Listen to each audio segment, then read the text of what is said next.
After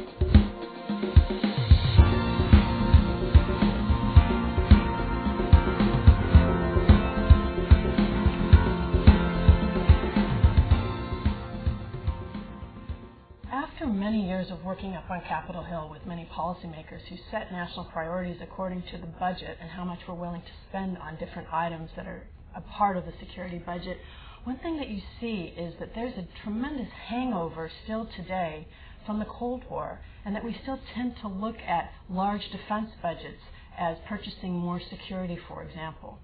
One thing that the grief and tragedy of 9/11 taught us, however, is that we need to look at security as a broadly defined issue, where you might have something like girls' education in northern Pakistan on one end of the spectrum and Al-Qaeda with nuclear weapons on the other.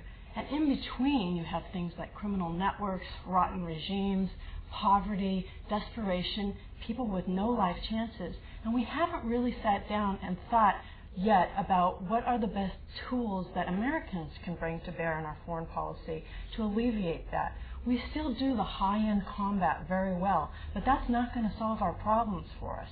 Well, in today's reality, I don't believe that that distinction can be made really firmly between what is foreign and what is domestic.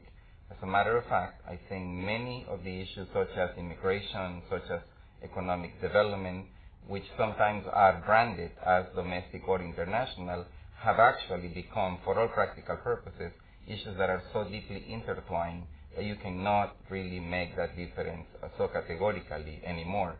I think a part of the problem that we have in the U.S. is that we are still trying to go about in a global reality we live in, using tools that were actually created in the preceding era. One where indeed we had mechanisms to deal with issues either because they were foreign or because they are domestic.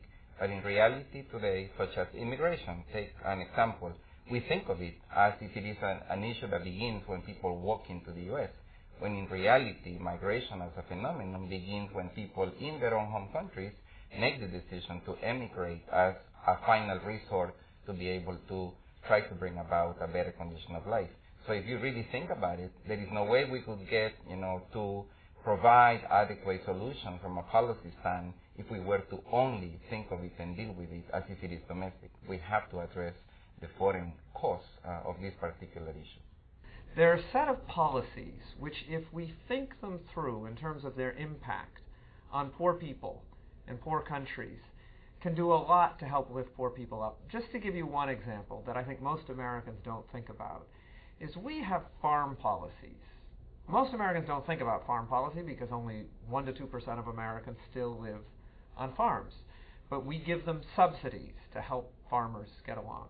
Well, it turns out that about half of the people in the rest of the world depend on farming. And when we give subsidies that encourage more production of, say, corn, and that pushes down the price of corn, that can affect hundreds of millions of people in another country. We're making those policies thinking about corn farmers in Iowa, not about corn farmers in poorer parts of Mexico. And so with a little bit broader vision on how we make our policies, we could make them in ways that help both ordinary Americans and people in poor countries.